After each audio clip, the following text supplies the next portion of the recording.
ನಾನು ಅಪೇಕ್ಷೆ ಪಟ್ಟವನಲ್ಲ, ನಾನು ಅದಕ್ಕೆ ಆಸೆ ಪಟ್ಟವನಲ್ಲ.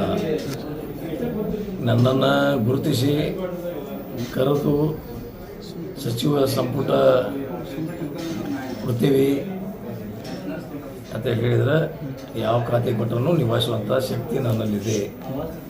ನಾನು ಇದುವರೆಗೆ ಯಾವ ವರಿಷ್ಠರಿಗೂ ಭೇಟಿಯಾಗಿಲ್ಲ, ವರಿಷ್ಠರ ಹತ್ರ ಕೇಳಿಲ್ಲ. ಹಾಗೆ ಮಾಡ್ತಾ ಇದ್ದಾರೆ ಅವ್ರ ಪಾಪ. ಎಲ್ಲ ಸರ್ಕಾರ ಮುಖ್ಯಮಂತ್ರಿ ಇವತ್ತು ನಮ್ಮ ಸನ್ಮಾನಿತ ಡಿ ಕೆ ಶಿವಕುಮಾರ್ ಅವರು ಆಗ್ತಾ ಇದ್ದಾರೆ. ಅವರು ಮುಂದಿನ ದಿನಮಾನದಲ್ಲಿ ಅವರ ಸಚಿವ ಸಂಪುಟ ಒಂದು ಅವರ ನಿಟ್ಟಿನಲ್ಲಿ ಮಾಡ್ತಾ ಇದ್ದಾರೆ.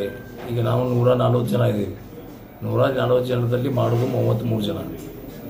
140 ಜನನೂ ಮಂತ್ರಿ ಆಗಬೇಕಂತ ಬೇಡ್ತಾ ಇದ್ದಾರೆ. ಅವ್ರಿಗೆ ತೊಂದರೆ ಆಗ್ತಿತ್ತು.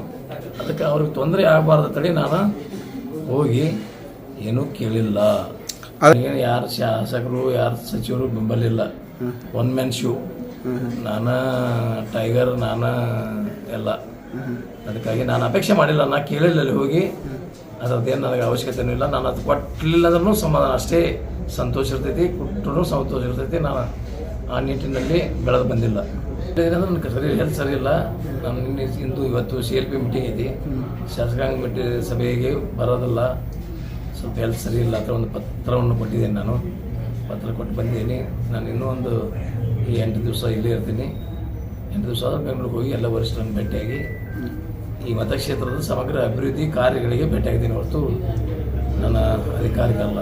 ಇದು ನಿಮ್ಮ ನಾವು ಹೇಳ್ತೀವಿ, ಅವ್ರಿಗೆ ರಿಕ್ವೆಸ್ಟ್ ಮಾಡ್ಕೋತೀವಿ, ಹಂಗೆಲ್ಲ ಆಗೋದೆಲ್ಲ ಮಾಡಬೇಡ ಅಂತೇಳಿ. ಸರ್ಕಾರ ವಿರುದ್ಧ ನಾವು ಮಾಡೋದು ಸರಿಯಲ್ಲ.